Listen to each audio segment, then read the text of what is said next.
Odofo eye Ghana Airport Company eden hihye strong kokora ba be piem ewo eye Kotoka International Airport. Wonderful. Na nyasem ketwa. Odofo ni nyina ye very simple. Na mo piem wo Kotoka pen de video we money beje ho pa. Mesro say yenyimre kakra bi na yenhwe video no ye wia me de mu twechemu nya ba bedomo na mo nya ma ho sede eye situation no esitie ewo eye grounds wonom nti yenhwe video no ne emra sisi. Made parking faster, safer, and more convenient with our new automated system. From entry to exit, it's smooth and stress-free.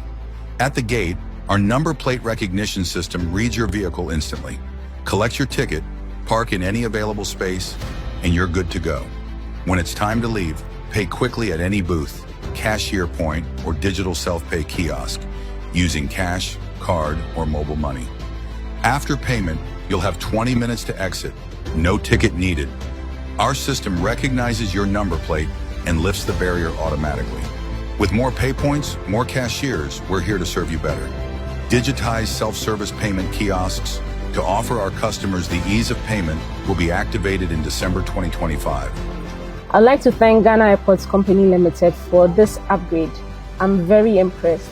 Once you come in through the entrance, you pick your ticket from the machine, go up, do whatever you have to do and pay for your ticket.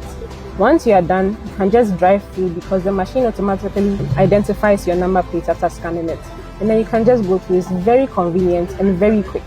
I'm very impressed. I'm a cab driver at Kotoka International Airport, and I'm very happy to see the upgrade of our parking system.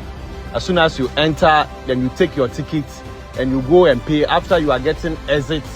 before you get to the gate, the camera just scan your number plates and it just open for you, then you're good to go. There's no stress of you putting the card here, scanning,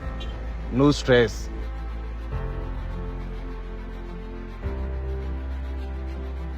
Kotoka International Airport. Yes, abusian for video na mo hwe sesi ano efri eye Ghana Airport Company for ho ana omode abedom o my Ghana. Na ne nyina ewom ne se eye Kotoka International Airport. Ye nyina yenim se ye number 1 international airport ewo Ghana ha sei. Na ukopiem wo honom a eye new terminal 3 honom no se ma fa hoda no we initiate na obi wrem a ofa ase ho a okọ eye arrival honom ofro soro ho a okọ departure honom. Now parking space no na say parking lot no ewo eye arrival side honom. Omode nhihye foforo aba first no urem a ebe issue eye ticket amount ubepia wakotwia o sen bepia na wode ticket na na akotwia na san de akere na san bia ma no abi ko this time I almost same odofo yasesem wo ma chake mi wo chake no fia no me yenuanom kranfo no yasesem now se oba akeo se akwa abawo se welcome o yasesem sese ensisa enhihye omode abani se ubewrem a uduru eye entry honom eye gate honom na oma fixe cameras a ebe capture eye o number plate no e capture number plate ni wi a na issue ticket no e the amount to say the old one is tie na but this time no omo capture number plate no ma issue ticket no the amount urem wi a enti ticket ne ba na watwe free eye machine nim na urem a ba bia ubenya bia eye available bia betima park o park wi a ebia obehia obi a ofri amanone e ba busuani adofo bi a oba anase mpo ubedi wankasa adwumadie bi wo airport wonom a unya edi sa adwumadie ni wie na se won se wo time aso o pese wo kwa na wakọ eye omo parking cashiers omo point bi wo anase boot bi a omo twia eye sa sika no ewo ho nti emradodo abedi ye no okọ eye sa bia ya make ya na ode eye sa ticket na otwe ye no e de akọ ho no ode kwa na watwia eye sika e wo se otwe nyina utwe wi a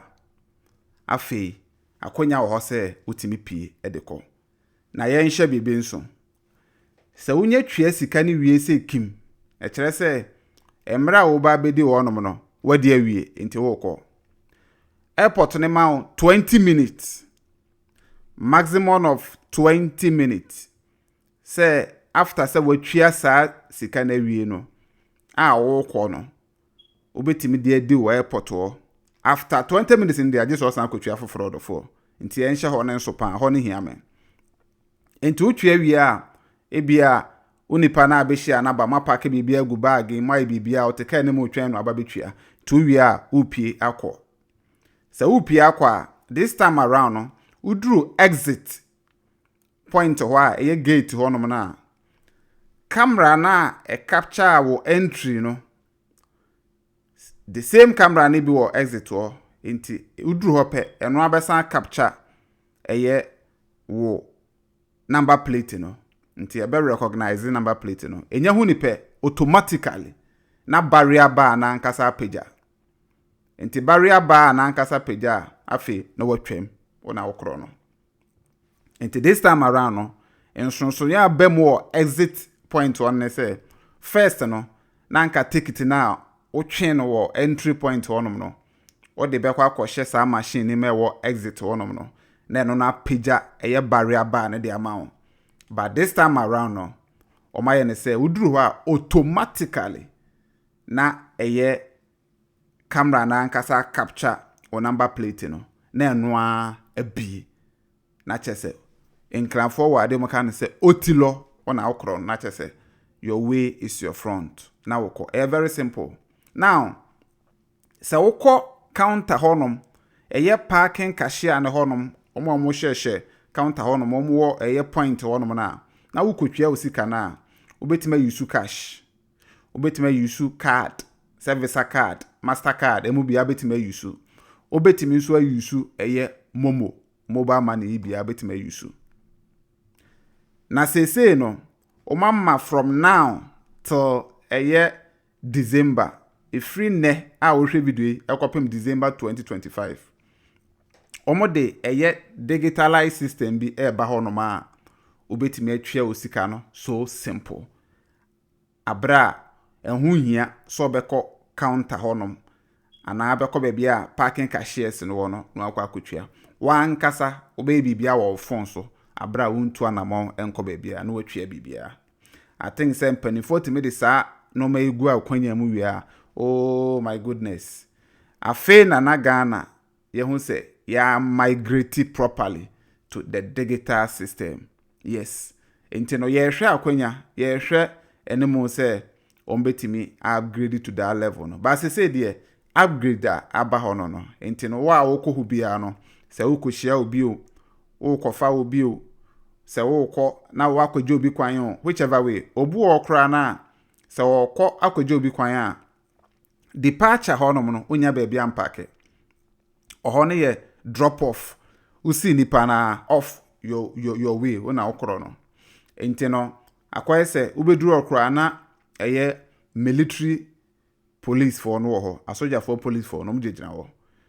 bonsa ade red bi de da ma beti ase ni atro MP e wo ho no military police omo no omo ojina ya usi nipa na omo hwa am move because ho no contem chese bumper to bumper o move ya no obi abisi no obi to aso nti opese bia okogye obi kwan na onya mmere ne nipa no di nkomo na akoye se nipa no akọ check in obey 2 hours 3 hours bi kra na abetimi na gina abonten ho na mo di nkomo na mo final mo obidi omuka se farewell ni eyi onwu idi but mo exchange energy ni eyi bebre na ansa na wakọ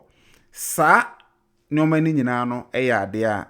obetimi aye abra wakọ park o ka ha na o de bae no ewo arrival honom sa wa mfa ka amade a hu so ba de ka ba de a okọ park o arrival honom a na afi watimi akodi sa nkomo ni to wie na oba simple departure honom na elevator wo ho omo stairs nso wo ho obetimi awuram na saa left no edo aba ground floor honom na chese wawuram na wako twia na wako tu car na wako enti I think say ade a me de mani age ho pa odofo very interesting because sometimes okwa airport a obre e wo saa normal way ho but we etwa ne tiawa ama bibia ye so simple enti me fa akonya we so na yabo Ghana airport company for omaya de se ne pese o man ni nyini akoman de afi bia ye hu improvement o other sectors na nyina anka beboa obuo me tu kwan be 10 years ni still bibia ansesa o Ghana sa normal way so at least ebeboa ma wan kasa bon say at least every year bia no ya add value to oman no enkoso ho enti sanete mudimbesi ase na ye ne guso edi enoma achi a ye monitor system no seriously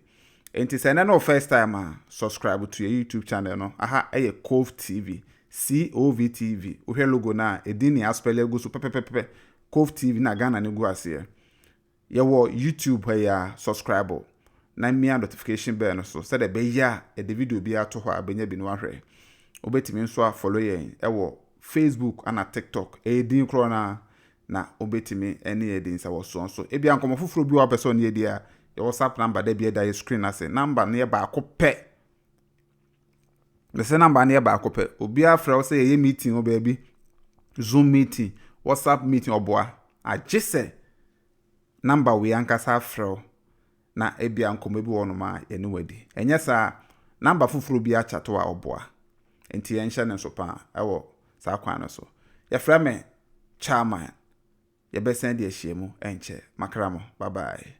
ye fra me chairman COVTV Ghana dwumadie foforo ade abaya to din Ghana Beyond Borders menua Ghana for mo akwantuo mu anase mo Ghana mamu hase ye pese woni ye share real life experience ewo akwantuo mu na onso utimi ede ehye obi foforo enkran se akwantuo mu asetena mu nsem school komo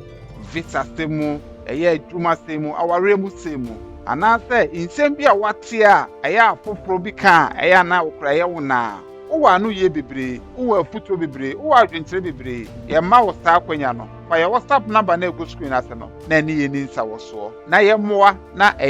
Ghana community kasi ya ye connect obia e wo wiase afa na nyina get connected na fa number no na ye ni enkomo medamu nyina mate